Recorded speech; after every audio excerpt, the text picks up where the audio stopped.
저는 선인장도 말려 죽이는 사람입니다. 농사일에 식물을 키우는데 소질이 전혀 없습니다. 그래서 한창 성경을 읽을 때에도 오늘 같은 본문을 깊이 생각하지 않았습니다. 선인장과 허브, 방울토마토와 고추 묘목을 몇 개나 바싹 건조시켜 죽인 후에야 농사 참 쉽지 않다, 만만치 않다 하는 걸 진리처럼 깨닫고 나서 비로소 이 비유의 의미를 깨닫게 되었습니다. 오늘 본문은 세 가지 주제어로 살필 수 있습니다. 여기에는 씨 뿌리는 자, 네 가지 밭, 결실이 있습니다. 예수님은 당신을 씨 뿌리는 자로 비유하십니다. 그분은 하늘의 음성을 지상의 언어로 바꿔서 알아듣기 쉽게 누구도 못 들었다고 변명할 수 없도록 세밀하게 알려주시는 분입니다. 그래서 예수님은 천상의 소리를 인간의 언어로 바꾸는 시인이요 농부이십니다. 학창시절에 저는 시와 엽서, 기타와 철학을 사랑하는 순수한 청년이었습니다.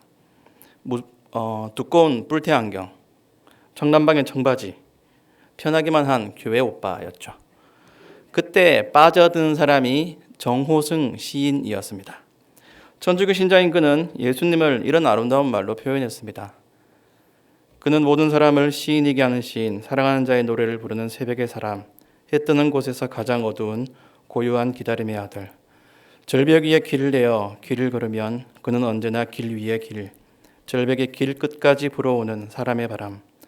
들풀들이 바람에 흔들리는 것을 용서하는 들녘의 노을 끝, 사람의 아름다움을 아름다워하는 아름다움의 깊이. 날마다 사랑의 바닷가를 거닐며 절망의 물고기를 잡아먹는 그는 이 세상 햇빛이 굳어지기 전에 홀로 켠 인간의 등불. 시인 예수란 이 시가 성경도 아니고 천주교라는 한계가 있지만 표현들이 참 의미심장하죠. 무려 CCM 앨범으로도 나왔는데 본래 들어보려고 했지만 짧은 설교 시간에 들을 수가 없어서 아쉬울 뿐입니다. 다음 설교 전까지 한 3분이 신청하시면 다음에 한번 들어보도록 하겠습니다. 정호승의 시처럼 예수님은 시인과 같은 분입니다. 그분은 직유와 은유, 환유와 중유, 수사학의 대가이셨습니다. 그 말씀이시면서 동시에 말씀하는 분으로서 하나님의 뜻을 남김없이 온 세상에 전하셨습니다. 지난 화요일에 이 설교문을 1차로 작성한 후에 제목을 시인과 농부로 할까 망설이다가 그냥 주제를 드러내는 게 낫겠다 싶어 오늘 제목을 했는데요. 그 이튿날 서점에 가서 책을 하나 샀는데 중동의 눈으로 본 예수님의 비유입니다. 그런데 그 책의 원래 제목이 시인과 농부라고 하더라고요. 하마터면 표절 아닌 표절을 할 뻔했습니다. 성령께서 비슷한 생각을 주셨다는 점에서 참 감사했습니다. 그렇습니다. 예수님은 시인처럼 말씀하는 분이고 농부처럼 하나님 나라를 넓혀주시는 분입니다.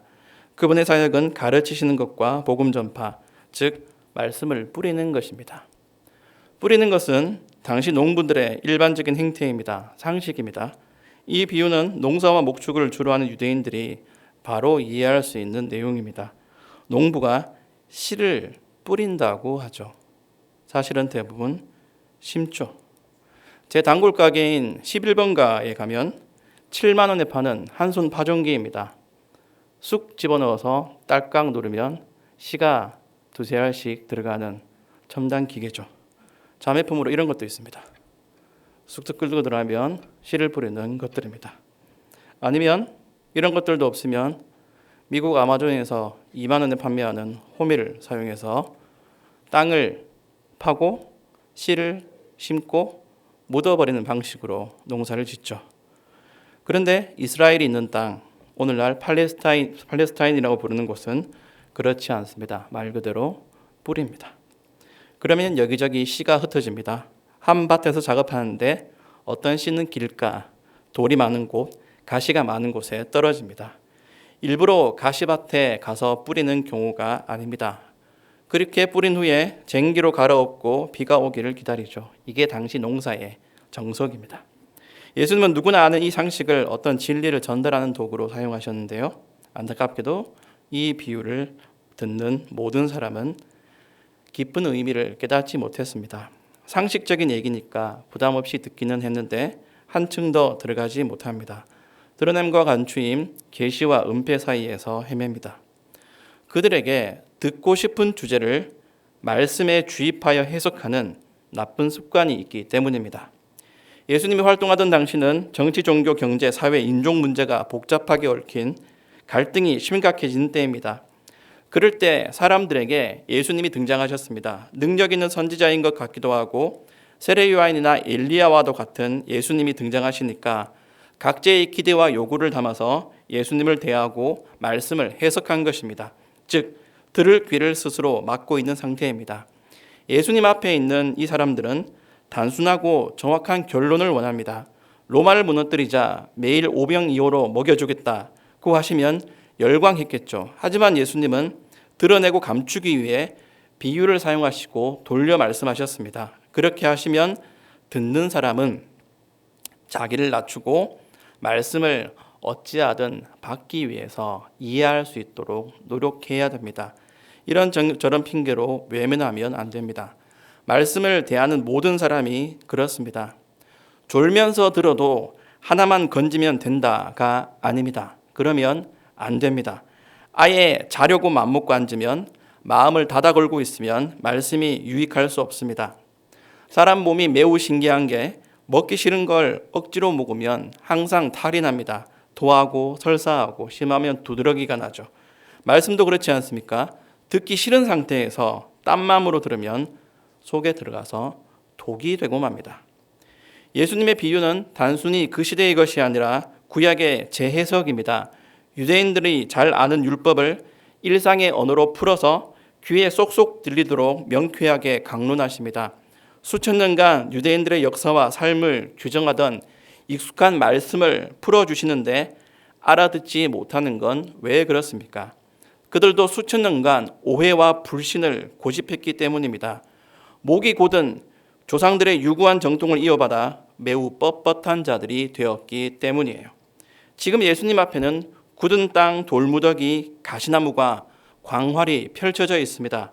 그 밭에 예수님은 말씀을 뿌리십니다. 이 비유는 비유 자체이면서 말씀하시는 그 현장을 동시에 가리킵니다. 거기서 실시간으로 뿌린 씨가 결실하지 못하는 이상현상이 발생하고 있습니다. 씨와 밭은 곧 말씀과 마음입니다. 예수님은 사람의 속에서 나오는 것이 사람을 더럽게 한다고 하는데 그 현상을 뒤집는 유일한 방법은 말씀을 드리는 것입니다. 말씀이 마음속 진창에 들어가서 정화해야 조금이라도 선한 것이 나올 수 있지 윤리, 도덕, 교육 등 모든 것은 근본 성향을 바꿀 수 없습니다. 말씀, 그 말씀과 함께 오시는 성령님만 더러운 것만 토하는 마음 안에 믿음을 생성해 주십니다. 제자들조차 한순간에 세상을 떠나지 못했습니다. 그들을 덮은 어둠이 거치는 단계 중에 있을 뿐입니다. 아직은 세상의 동질감을 느낍니다. 그래서 상식선에서 예수님의 비유를 들을 뿐 자체적으로 소화하지 못합니다. 따로 설명을 들어야 했죠. 즉 길가든 돌짝밭이든 가시밭이든 옥토이든 그런 상태의 사람들은 바로 이 비유를 듣는 사람들부터입니다. 하나님의 비밀을 받은 자, 선택받은 자라고 해서 말씀을 금방 듣고 이해하는 게 쉽지 않습니다. 교회가 왜 새신자 공부를 하고 성경 공부를 진행하겠습니까? 사람의 근본 상태가 그렇지 않기 때문이죠. 뿌리는 예수님이나 뿌려지는 말씀은 온전하며 흠이 없습니다. 문제는 밭입니다. 밭에 결격 사유가 있습니다. 네 가지 밭은 말씀을 가려듣는 고집스러운 사람들과 그 중에서 유일하게 말씀을 잘 듣는 사람들입니다. 예수님은 15절, 16절, 18절에서 길가와 돌밭과 가시밭길을 11절의 외인과 연결하여 설명해 주십니다. 뿌린 씨는 멀쩡하되 밭이 엉망이어서 결실이 없는 것입니다. 네 번째 밭은 좋은 씨와 좋은 밭이 만나 최상의 결실을 맺습니다. 예수님은 하나님이 들려주기를 원하는 말씀을 설교하시는데 사람들은 자기들이 듣기를 원하는 내용을 기대하죠. 그런 설교가 아니면 선별을 합니다. 마치 자신에게 선택권이 있는 것처럼 말이죠. 그러면 열매가 열리지 않습니다. 매우 이상한 현상이죠. 말려 죽이려고 식물을 키우는 사람이 어디 있습니까? 저 같은 사람도 관상용이든 청양고추든 무슨 결실을 기대하고 씨를 심습니다. 실패할 뿐이죠. 말씀은 더욱 당연합니다. 반드시 결실이 나와야 합니다. 결실은 참된 믿음이 일어나는 것입니다. 그리고 그 믿음 안에서 삶으로 말씀의 열매가 맺히는 것입니다. 이 믿음은 외부에서 들어와서 사람 안에 맺히는 열매입니다. 복음이란 제3자가 내 바깥에서 나를 위하여 행한 일입니다. 내가 모르는 새에 내가 아직 죄인 되었을 때에 진행된 은혜입니다. 씨는 이렇게 뿌리는 분이 아니면 들어올 수 없습니다. 그러면 그 씨, 말씀을 듣는 자들은 자기 안에 열매를 맺기 위해 최선을 다해야 합니다. 야고보서 1장 21절에 이런 말씀이 있죠. 읽어볼까요? 그러므로 모든 더러운 것과 넘치는 악을 내버리고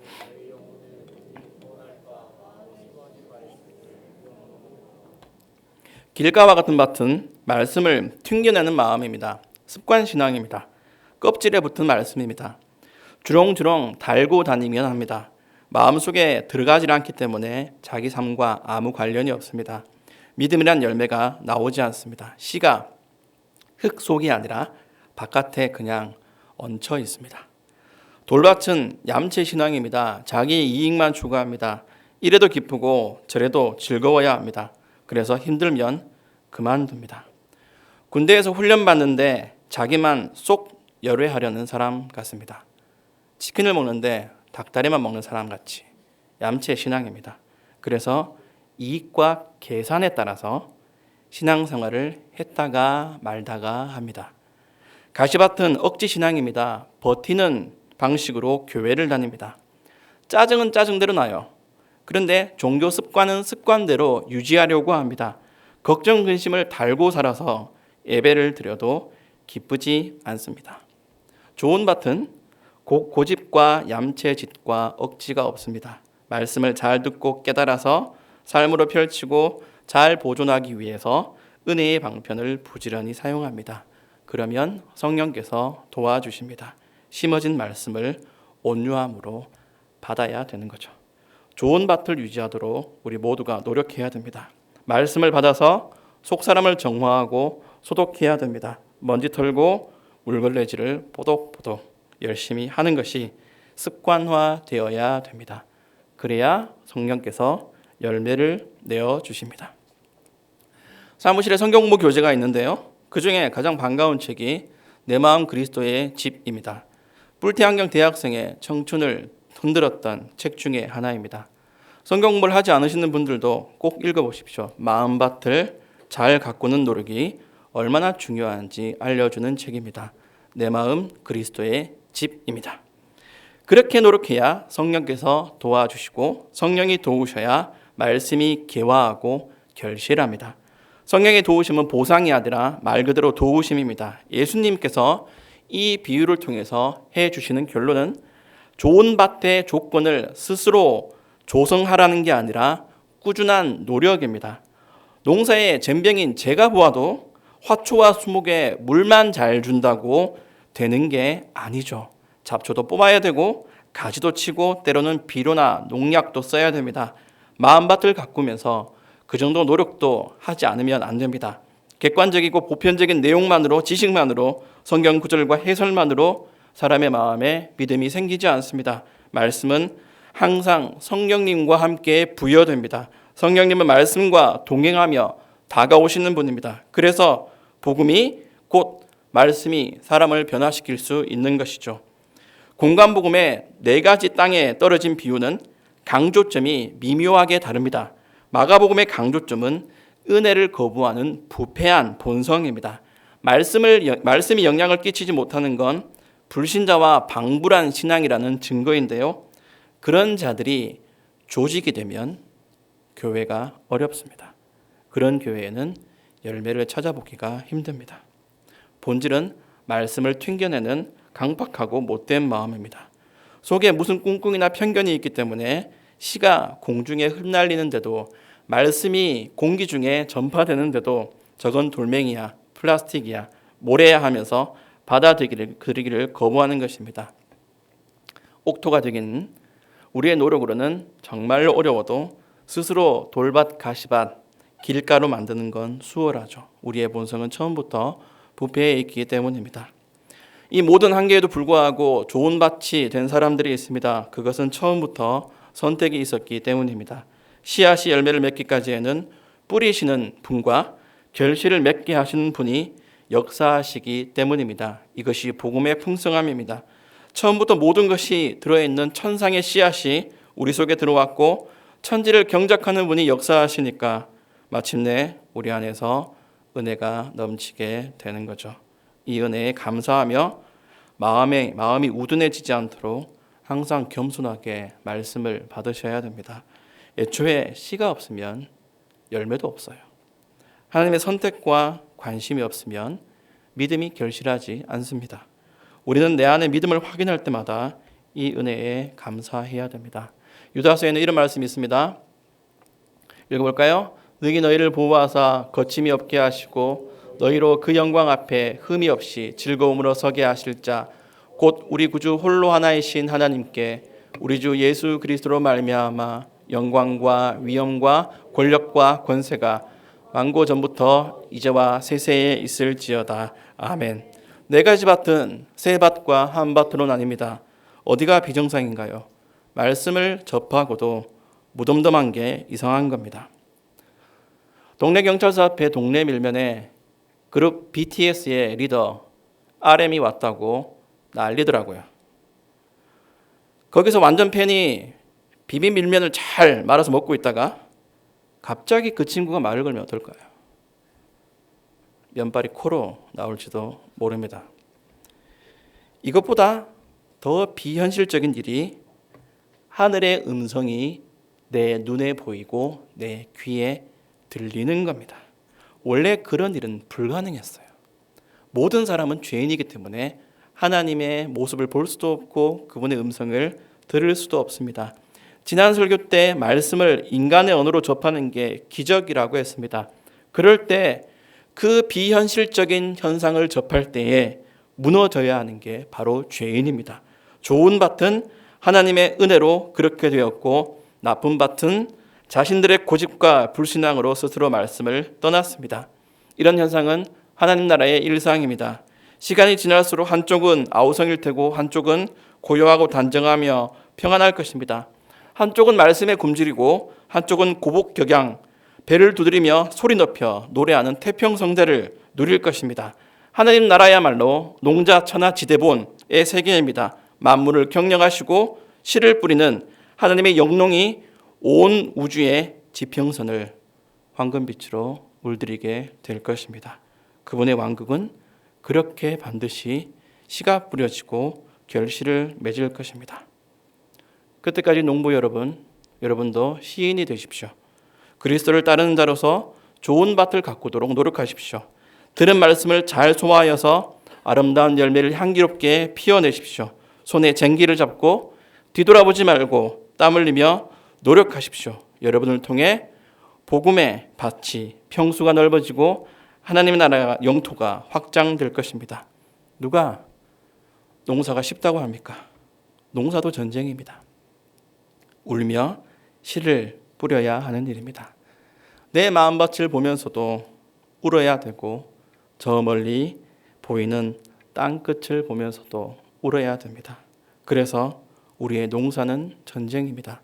이 전쟁의 끝에서 우리 모두가 만나면 좋겠습니다. 내년에는 블루베리를 한번 심어볼까 하는데요. 다시 말려죽일까 걱정도 되지만 포기하고 싶지는 않습니다. 여러분은 어떤 열매와 향을 기대하며 사시겠습니까? 무엇보다 그리스도의 향기를 내는 분들이 되십시오. 우리는 이와 같이 열매를 맺기 위해 최선의 노력을 다해야 합니다. 그런 우리에게 성경은 다음과 같이 권면하고 위로하고 기대합니다. 함께 읽겠습니다. 너희 속에 착한 일을 시작하신 이가 그리스도 예수의 날까지 이루실 줄을 우리가 확신하노라. 내가 너희 무리를 위하여 이와 같이 생각하는 것이 마땅하니 이는 너희가 내 마음에 있음이며 나의 메임과 복음을 변명함과 확정함에 너희가 다 나와 함께 은혜에 참여한 자가 됨이라.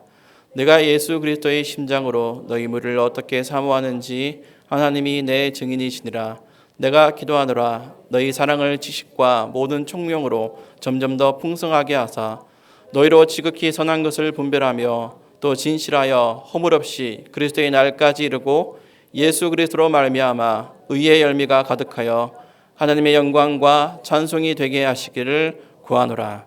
아멘. 기도하겠습니다.